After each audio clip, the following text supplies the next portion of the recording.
কুমিল্লা ফেনীর পর এবার উত্তরাঞ্চলের 4 জেলায় বন্যার সংখ্যা তৈরি হয়েছে। কয়েকদিন ধরে তিস্তা নদীর পানি বাড়ছে। এই পানি আরও বাড়তে পারে। এতে প্লাবিত হতে পারে নীলফামারী, লালমনিরহাট, কুড়িগ্রাম ও রংপুরের নিম্নাঞ্চল ও চরাঞ্চল। এরই মধ্যে পানির চাপ সামলাতে দেশের বৃহত্তম সেচ প্রকল্প তিস্তা ব্যারেজের 44টি জলকপাট খুলে দেওয়া হয়েছে। 28 সেপ্টেম্বর সকাল 9টায় তিস্তা নদীর ডালিয়া পয়েন্টে 52 সেন্টিমিটার পানি প্রবাহ রেকর্ড করা হয়, যা বিপদসীমার 0.15 সেন্টিমিটার নিচ দিয়ে প্রবাহিত হচ্ছে। আর নদীর পানি বেড়ে যাওয়ায় চরাঞ্চলের ঘরবাড়ি ও ফসলের জমিতে পানি উঠতে শুরু করেছে। নদী তীরবর্তী চরাঞ্চলের হাজার হাজার মানুষ বন্যা ও নদী ভাঙন আতঙ্কে আছেন। লালমনিরহাট জেলার পানি উন্নয়ন বোর্ডের নির্বাহী প্রকৌশলী সুনীল কুমার বলেন, উজানের ঢলে তিস্তার পানি বাড়ছে। টানা বৃষ্টির কারণে তিস্তা নদীর পানি বৃদ্ধি পেয়েছে। এভাবে পানি বাড়তে থাকলে বন্যার আশঙ্কা আছে। তবে বৃষ্টি কমলে তিস্তার পানিও কমে যাবে।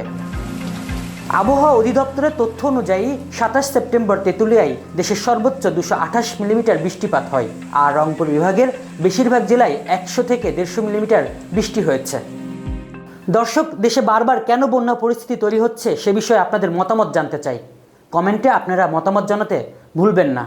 এতক্ষণ আপনাদের সঙ্গে ছিলাম আমি আলী ইউনুস হৃদয়।